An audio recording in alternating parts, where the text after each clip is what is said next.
Number 187 શ્રવણ. ગુરુદેવના સદભાવ વિણ જ્ઞાન કદી મળતું નથી.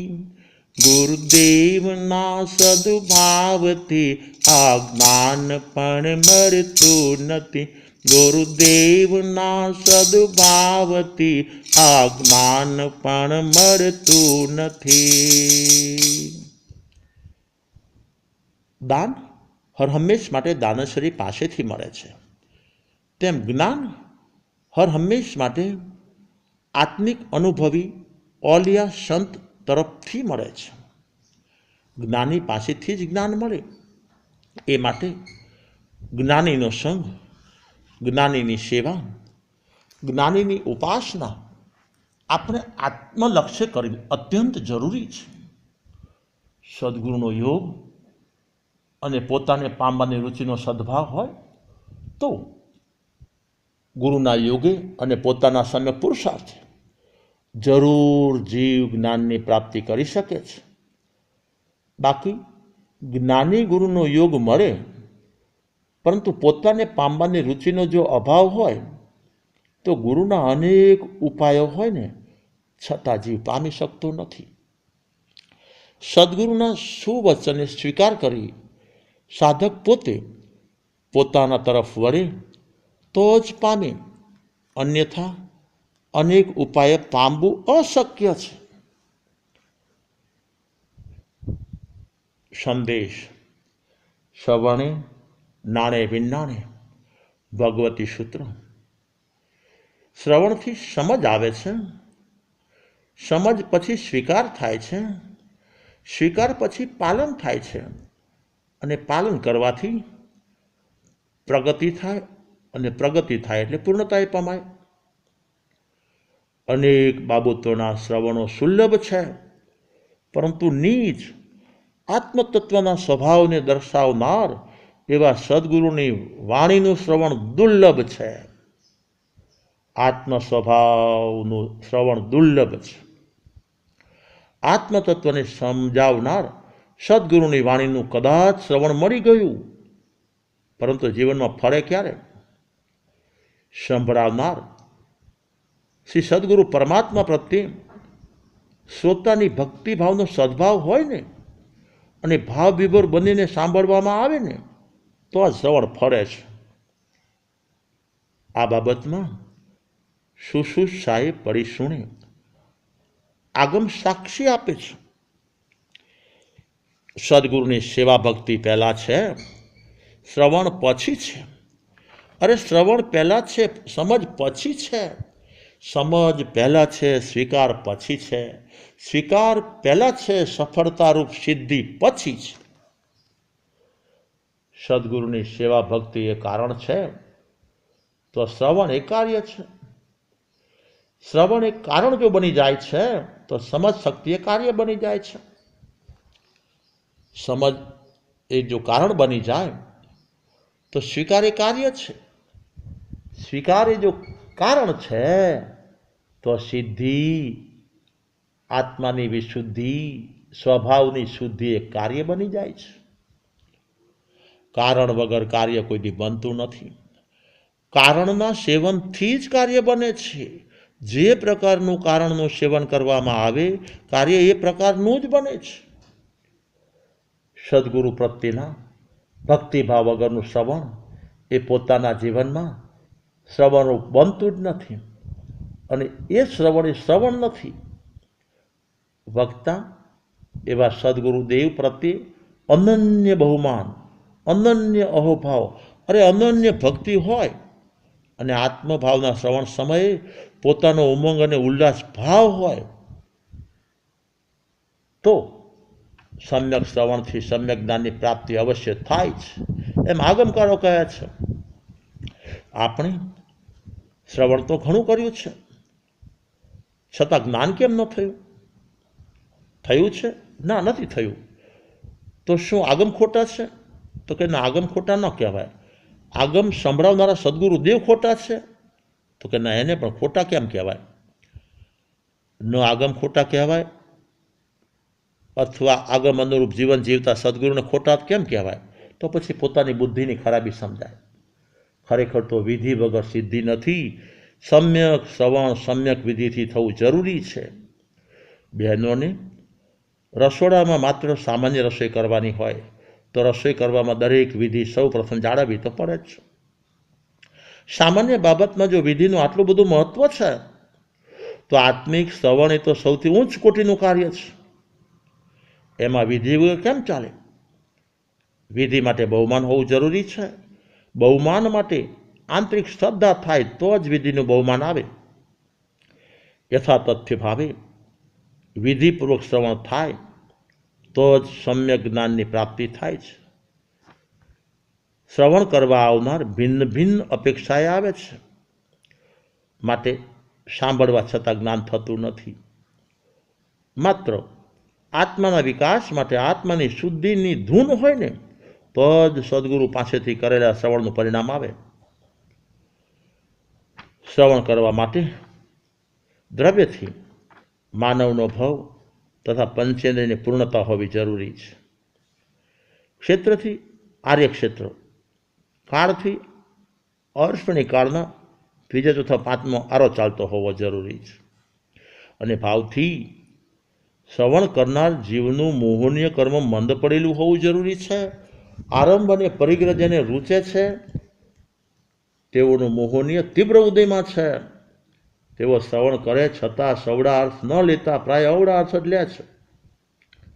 આરંભ પરિગ્રહ જેને ખૂંચે છે તેઓનું મોહનીય કર્મ મંદ પડેલું જણાય છે. તેઓના જીવનમાં થયેલું શ્રવણ ફરે છે. બહુસૂત્રી હોય એ જ અન્યને પમાડી શકે એવું નથી. પગઈ મંદાવી ભવંતી એકી. પ્રકૃતિના મંદ સંત પણ અન્યને પમાડવામાં નિમિત્તરૂપ બની શકે છે. બુદ્ધિના મંદ હોય કે ઉંમરના 9 વર્ષના નાના બાળમુનિ હોય છતાં અન્યને જ્ઞાન પ્રાપ્તિમાં જરૂર નિમિત્ત બની શકે છે. આત્મિક જ્ઞાનને બુદ્ધિ કે ઉંમર સાથે કોઈ સંબંધ નથી. પામેલા બાળ મુનિરાજના હૈયાના વચનને નિર્દોષ ભાવે સાંભળે તો જરૂર સાંભળનારનું કામ થઈ જાય છે. સાંભળતા આવડવું જોઈએ. આગમકારોએ ગુરુને બુદ્ધિના મંદ કીધા, પરંતુ હૃદયના મંદ કીધા નથી. પોતાના જીવનની શુદ્ધિ માટે હૃદય હોવું જરૂરી છે અને બીજાના જીવનની શુદ્ધિ માટે હૃદય અને બુદ્ધિની જરૂર પડે. બહુસૂત્રીજી પાસે હૃદયની વિશાળતા અને બુદ્ધિની શુદ્ધિ બંને હોય છે. એકલા હૃદયની શુદ્ધિવાળો સંત પોતાનું કલ્યાણ જરૂર કરી શકે છે. સંસાર સાગર તરવા માટે હૃદયની શુદ્ધિ જરૂરી છે. હૃદય જો બુદ્ધિના સંગમાં આવી જાય તો હૃદય અશુદ્ધ બની જાય, સંકુચિત બની જાય, સ્વાર્થી બની જાય, ક્ષુદ્ર બની જાય. બુદ્ધિ જો હૃદયના સંગમાં આવે તો બુદ્ધિની શુદ્ધિ ઓર વધી જાય. બુદ્ધિ પાવન અને પવિત્ર થઈ જાય, નિર્મળ અને નિર્દોષ થઈ જાય. જો હૃદય શુદ્ધ છે તો બુદ્ધિ શુદ્ધ છે. જો હૃદય અશુદ્ધ છે તો બુદ્ધિ અશુદ્ધ છે. જે સદગુરુને આપણે સાંભળવાના છે તે સંતની ઓળખાણ પરખ પ્રાય ક્રિયા ઉપરથી થઈ શકે છે. ઈરિયા ભાષા એષણામ ઓળખજો આચાર. ગુણવંત સાધુ દેખીને વંદો વારંવાર. ગુણવંત સાધુ દેખીને વંદન વારંવાર. સદગુરુ કંચન કામિનીના ત્યાગી હોવા જરૂરી છે. ઈડિયા ભાષા એસણા સમિતિથી ગુરુ ઓળખાય છે. વ્યક્તિની ચાલમાં ચંચળતા અથવા ચંચળતા રહિતતાના દર્શન પ્રાય થઈ શકે છે. ચાલવાની પદ્ધતિથી વિષયા કસાયની તીવ્રતા મંદતા જાણી શકાય છે. હૃદયના કોમળ સંત જીવોની જતના સાથે નીચી નજરે ચરે મંદ મણો વિગો. મંદ ગતિએ ઉદ્વિગ્ન બન્યા વગર ચાલશે. હૃદયના કઠોર સંત હશે ને તો બેફામ ચાલશે. ઉપયોગ વગરની ક્રિયા એ કઠોરતાની નિશાની છે. સાધુની ચાલમાં સાધુતાના દર્શન થવા જરૂરી છે. જે ઉતાવળથી ચાલે છે, લાંબા લાંબા હરણફાળવાળા ડગલા ભરે છે, તેનાથી જીવોની જતનાનો પ્રાય સંભવ નથી. તેથી અધ્યાત્મ ક્ષેત્રે ઇરિયા સમિતિનું ખૂન એ આત્માના ગુણોનું ખૂન છે, તથા શારીરિક ક્ષેત્રે પગોની નસો ખેંચાવાથી ઢીલી થતાં શિથિલ બની જાય છે, અને સાથળની નસો શિથિલ બનતા સ્વપ્નદોષ આદિની સંભાવનાઓ રહે છે. પગના દુખાવા વધવાની પૂરી શક્યતાઓ છે. જે સાધુ સાધ્વીની દરેક ક્રિયામાં આત્મરક્ષણ અને જીવોની જતનાને મુખ્યતા રાખે છે, તે સાધક પોતાના પરિણામથી અનંતા કર્મોની નિજરા કરે છે. કારણ કે તેઓનો ક્ષયક્ષમ દ્રવ્ય ભાવ જતના તરફ જ વળેલો હોય છે. દુકાનદારને તો ગ્રાહક આવે, માલ ખરીદે તો જ જે કમાણી થતી હોય તે થાય. સાધુને તો હર સમયે નિજરાનો નફો ચાલુ ને ચાલુ જ હોય છે. સદગુરુને સાંભળવાનો ચાન્સ અવર્ષપણી કાળના પહેલા આરામાં, બીજા આરામાં યા છઠ્ઠા આરામાં શક્ય જ નથી. કારણ આત્મ સ્વભાવને સંભળાવનાર સદગુરુનો જ અભાવ હોય છે. સાંભળનાર જુગલિયા ભલે હોય, તેઓ હૃદય સરળ પણ બુદ્ધિના બુઠ્ઠા હોય છે. જુગલિયા પુણ્યશાળી દેખાય, પરંતુ તત્વદ્રષ્ટિએ સંભળાવનાર સદગુરુનો યોગ જ નથી ને, માટે પાપના ઉદયવાળા કહી શકાય. તનના રક્ષણની અપેક્ષાએ પુણ્યોદયવાળા ભાગ્યશાળી કહી શકાય, પરંતુ આત્મરક્ષણની શક્યતાની અપેક્ષાએ આપણે મહાભાગ્યશાળી છીએ. જુગલિયા ભલે સમકીતી હોઈ શકે, પરંતુ એ પૂર્વની કમાણી હોય તેને જાળવી રાખે. કારણ ત્યાં દ્રષ્ટિ પરિવર્તન પામતી નથી અને નવું ઉપાર્જન કરી શકતા નથી, તથા પાડોશીને પમાડી શકતા નથી. પોતે ચોથા ગુણસ્થાનકેથી પાંચમા કે છઠ્ઠા ગુણસ્થાનક આવી શકતા નથી. જ્યારે આપણા માટે બધી રીતે પૂરી શક્યતાઓ છે, માટે આપણે સદભાગી, બળભાગી, અહોભાગી અને મહાભાગ્યશાળી છીએ. તેમને કલ્પવૃક્ષથી દેહના સુખો મળે, તો આપણી પાસે પણ કલ્પવૃક્ષ તો છે જ. જીર્ણવર્ણ કપરુખો અનેક સુતત્વ શાલ વિચ્છિન્નો પવનિયમ કુસુમ ગુચ્છો સુગઈ ફલ બંધણો જય. જીર્ણવર્ણ કપરુખો, જીનેશ્વર પરમાત્માનું જે વચન છે એ આપણા માટે કલ્પવૃક્ષ છે. એ દેહના સુખ નહીં, દેહીના સુખ આપે છે. જળના નહીં, ચેતનના આપે છે. જુગલિયાના કલ્પવૃક્ષ પેટની ભૂખ ભાંગે, તો આપણને મળેલા કલ્પવૃક્ષ ભવની ભૂખ ભાંગે છે. જુગલિયાનું આરંભી પુણ્ય છે, તો જીન સાધુનું અણારંભી પુણ્ય છે. અનેક સુતત્વ શાલ વિચ્છિન્નો, વૃક્ષમાં અનેક શાખા અને પ્રશાખાઓ હોય, એમ અહીંયા પણ સૂત્ર અને અર્થની વિશાળ પ્રમાણમાં શાખા અને પ્રશાખાઓ જોવા મળે છે. ત્યાં જેમ ફળ ફૂલ હોય છે, તેમ અહીંયા પણ તવ નિયમ કુસુમો ગુચ્છો, તપ અને નિયમના ફળ ફૂલોના ગુચ્છે ગુચ્છા લાગેલા છે. જેઓ આ આરોગ્ય તેને સુગતિનો બંધ એટલે કે મોક્ષની પ્રાપ્તિ થાય છે. ભવનો અભાવ કાયમી થાય એવું આ છે. આ આપણી પાસે જે કલ્પવૃક્ષ છે ને, તે આપણા દેહ તથા દેહીનું રક્ષણ અને પોષણ બંનેનું કરે એવું છે.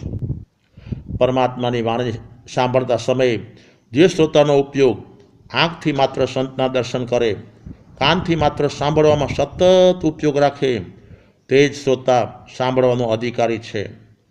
આંખ આડી અવળી જગ્યા જ્યાં ત્યાં ફરાફર કરતી હોય અને ઉપયોગ સ્કલના પામતો હોય, તો શ્રવણમાં જે રસ ઉત્પન્ન થવો જોઈએ ને એ ઉત્પન્ન થાય જ નહીં. દાખલા તરીકે હસવા માટેનું રમૂજી દ્રષ્ટાંત કહે, ત્યારે ઉપયોગ અન્ય જગ્યાએ હોય તો પોતે હસી ના શકે. એવી જ રીતે સાચા આત્મિક શ્રવણથી આત્મિક આનંદનો ભાવ ઉપયોગથી જ આવે છે. માટે શ્રવણ વખતે ઉપયોગ અન્ય જગ્યાએ હોય તો આત્મિક વાત પકડાય નહીં, અને જે ભાવ એકવાર ચૂકી ગયા તે ફરીવાર આવવા મુશ્કેલ છે. તેથી ખોટ તો શ્રવણ કરનારને જ જાય છે. પામવાની ક્ષણ ઉપયોગના અભાવે ચાલી જાય છે. સાંભળવા સમયે પોતાની બુદ્ધિ એક બાજુ મૂકીને સાંભળવું જોઈએ. ગૌતમ સ્વામીએ પોતાની બુદ્ધિ એક બાજુ મૂકીને પરમાત્મા મહાવીર સ્વામીને સાંભળ્યા તો સમ્યક જ્ઞાન આત્મિક ભાન થયું છે. આ જીવ શ્રવણ સમયે બુદ્ધિ એક બાજુ મૂકીને સાંભળે છે કે કેમ એની ખબર કેમ પડે? દ્રષ્ટાંત: આનંદ સાવકના પ્રસંગ માટે ભગવાન મહાવીર સ્વામીએ ગૌતમ સ્વામીને ખમાવા જવાનું કીધું. ત્યારે ગૌતમ તો બુદ્ધિશાળી હતા, છતાં બુદ્ધિને બાજુ પર મૂકીને નિર્વિકલ્પપણે ખમાવા ગયા છે. ભગવાન મહાવીર સ્વામી પાસે ગૌતમે પોતાની બુદ્ધિની હાર સ્વીકારી લીધી છે તો સાધનામાં સફળ ગયા. જે શિષ્ય ગુરુદેવ પાસે સદા હાર સ્વીકારે છે તેની સાધના સફળ થાય છે. આ કાળમાં પ્રાય કરીને શિષ્યને કે શિષ્યાને, શ્રાવક કે શ્રાવિકાઓને ગુરુ ભક્તિના ભાવ ક્યાં સુધીના? જ્યાં સુધી ગુરુ પરમાત્મા હામાં હા ભણે ને ત્યાં સુધી પ્રાય કરીને આજના શિષ્યાદિ વર્ગને ગુરુ ભક્તિના ભાવ જોવા મળે છે. એકવાર જો હાનિ ના થાય તો ગુરુ ભક્તિ તો પૂરી થઈ જાય. તો સમજવું કે હજુ સુધી ગુરુને અને ગુરુના ભાવને આપણે ઓળખ્યા નથી. આપણને આપણા ગુરુ પ્રત્યે શ્રદ્ધા ગમે તેટલી હોય છતાં પરિસ્થિતિ જ્યારે સર્જાય, પ્રસંગ આવે, ગુરુદેવ સામે પોતાની બુદ્ધિની હાર સ્વીકારવા માટે ખૂબ પુરુષાર્થ જોઈએ છે. પૈસાના બળે બધું મળે, પરંતુ આત્મિક જ્ઞાન અને આત્મિક જ્ઞાનના દાતાર સદગુરુદેવ વેચાતા ના મળે. ધન ખર્ચતા મળશે નહીં ગુરુ કદી બજારમાં, સદગુરુ સદા સાંપડે ભક્તિ તણા બજારમાં, સદગુરુ સદા સાંપડે ભક્તિ તણા બજારમાં. મળેલા ગુરુને અપૂર્વ ભાવે જોવામાં કે ઓળખવામાં આવે નહીં તો દઠ્ઠું મદઠ્ઠું જોયા જેવું કે ન જોયા જેવું થાય. જોયું છતાં ન જોયા જેવું થાય. મળ્યા પણ ન મળ્યા બરાબર થાય. આપણે કહીએ ને ખાધું છતાં ન ખાધું એવું થાય. પોતાનું હૃદય ભક્તિભાવથી ભીનું ભીનું થાય નહીં ત્યાં સુધી ગુરુ ઓળખાતા જ નથી. ગુરુને ઓળખવા રમતવાત નથી. આપણી ઈચ્છાને પોષે એવા ડૉક્ટર મળવા સુલભ છે. ડૉક્ટરને કહીએ કે ગોળી નહીં, મને તો કેપ્સ્યુલ આપો, તો પૈસાના પ્રેમી ડૉક્ટર દર્દીના અભિપ્રાયને માન આપીને કેપ્સ્યુલ આપી દેશે. આ રીતે શું શરીરનું દર્દ મટવાનું છે? ના ના. તો આપણે તો આપણા અભિપ્રાય મુજબ ના જ ડૉક્ટર જોઈએ. આપણને તો આપણા અભિપ્રાય મુજબ ના જ દર્દી જોઈએ છે અને પોતાના અભિપ્રાય મુજબના સોની પણ જોઈએ છે અને પોતાના અભિપ્રાયને પોષે એવા સદગુરુદેવ એવા જ જોઈએ છે. આમાં કલ્યાણની વાત ક્યાંથી આવે? આવા ગુરુ મળે તો એ સદગુરુ હોઈ ન શકે અને આપમતિવાળા અભિપ્રાયને આગળ રાખનાર આત્મા અર્યંતનો માર્ગ પામી શકતા નથી. સત્ય હંમેશા કડવું તો હોય છે. આવું સત્ય હૈયાની હમદર્દી વગર કોઈ કહી શકતું નથી. આ માર્ગ પરિણામનો માર્ગ છે, એકાંત ક્રિયાનો માર્ગ નથી. આપણી ભક્તિ હોય તો પાત્રતા ખુલે અને પાત્રતા હોય તો ગુરુદેવનું હૈયું સહેજે ખુલે. પાત્ર કહેવાય કોને? ગુરુનું હૈયું આપણા માટે સદા માટે ખુલ્લું રહે તો સમજવું કે આપણે પાત્ર આત્મા છીએ. ગુરુ આપણી પ્રશંસા કરે તો પાત્ર નહીં, પરંતુ પરિણામની ધારા પૂછે ને તો આપણે પાત્ર.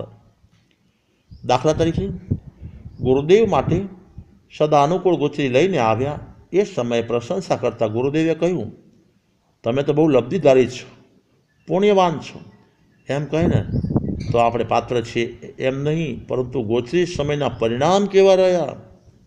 આમ પરિણામની ધારાનું પૂછે ને અને સ્વસ્થતા જળવાય તો માનવું કે આ જીવ પાત્ર છે.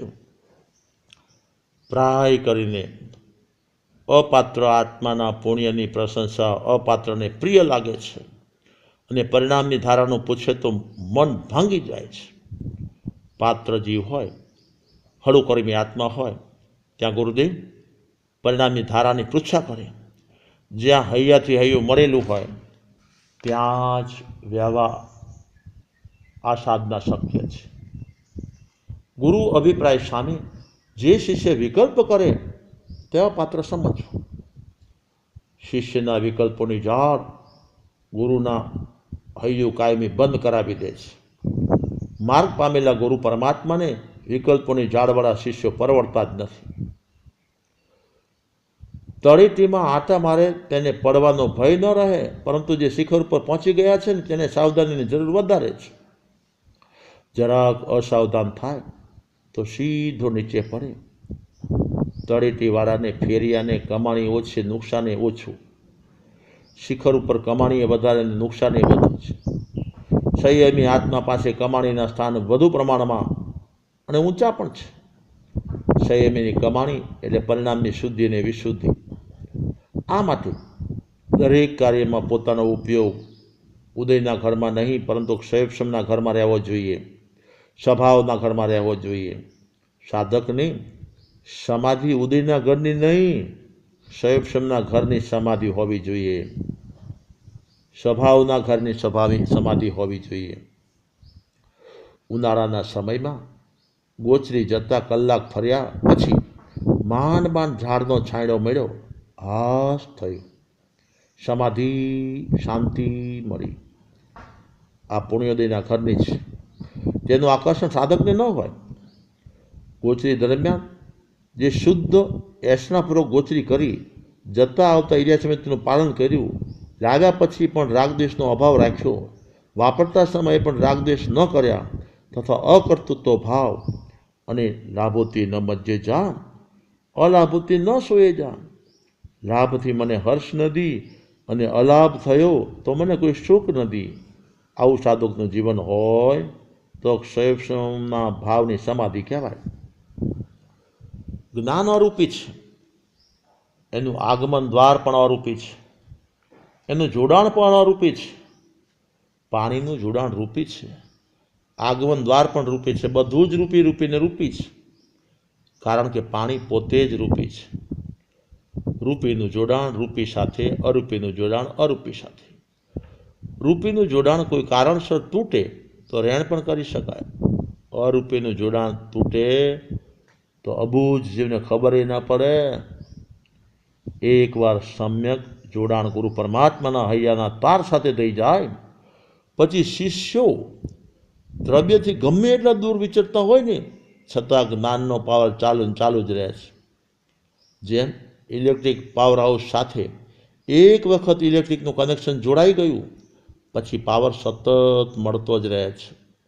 એમ પરમાત્મા મહાવીર સ્વામીથી ગૌતમ ગમે એટલા દૂર હોય છતાં જ્ઞાનનો નવો પાવર મળતો જ રહે છે, કારણ કે જીવનનું જોડાણ ચાલુ છે. જેવી રીતે ગરોળીથી પૂંછડી જુદી પડે છે છતાં ધ્રુજે છે, તરફડે છે, એ બતાવે છે કે આત્મપ્રદેશનું જોડાણ હજુ ચાલુ છે. એમ ગુરુને શિષ્ય દ્રવ્યથી ગમે એટલા દૂર હોય પણ ગુરુદેવ સાથે હૈયાના જોડાણ જો ચાલુ હોય ને તો જ્ઞાનાદિ ધારા ચાલુ જ રહે છે. ઉવાઈ સૂત્રમાં શેણિક મહારાજાની વાત આવે છે. ભગવાન ક્યાં બિરાજે છે એ જાણવા માટે કેટલાય માણસો ગામડે ગામડે રખડે છે, ગામડે ગામડે રાખે છે, જે દરરોજ ખબર આપે છે ભગવાન ક્યાં બિરાજે છે. આ શેણિક મહારાજાનો ભગવાન પ્રત્યે અપાર ભક્તિભાવ છે, સદભાવ છે, અહોભાવ છે. એક સમાચાર માટે માણસો ગોઠવવા એ કંઈ સામાન્ય બાબત નથી, એક ભક્તિનો પ્રકાર છે. આ અરૂપી જોડાણ છે. ચેલનાને રત્નકંબલ લેવી છે ત્યારે પૈસાનો હિસાબ માંડ્યા શેણિક મહારાજા પરમાત્મા ક્યાં બિરાજે છે તે દિશામાં માત્ર વંદના કરવા માટે ગામડે ગામડે પગારદાર માણસો રાખ્યા છે. શું એમને પૈસાની ગણતરી નહીં હોય? ના, આ બાબતમાં નહીં. જ્યાં પરમાત્મા પ્રત્યે ભક્તિ છે ત્યાં પૈસાનો હિસાબ ન હોઈ શકે. અહીં તો પરમાત્મા પ્રત્યેનો હૃદયનો ઉછળતો અહોભાવ જ છે. રત્નકમલનું દર્શન સંજ્ઞા વધારનાર છે, પરમાત્માનું દર્શન સંજ્ઞા ઘટાડનાર અને મટાડનાર છે. ધર્મના માર્ગે ધનનો ઉપયોગ એ ધનનો સદુપયોગ છે. અધર્મના માર્ગે ધનનો ઉપયોગ એ ધનનો દુરુપયોગ છે. પ્રત્યક્ષ સદગુરુની પૂજાથી પ્રગતિ થાય છે. જ્યાં પ્રત્યક્ષ સદગુરુ યોગનો ભક્તિનો જ અભાવ છે ત્યાં જ્ઞાનધારા ક્યાંથી આવી? સમ્યક જોડાણનો સદભાવ તો જીવનનો સદભાવ. જ્યાં જોડાણનો અભાવ ત્યાં જીવનનો અભાવ સમજવો. બસ આજે એટલું જ. દ્રાંગધ્રા સંવંત 2051 ફાગણ વદી દશમ શનિવાર તારીખ 25/3/1995.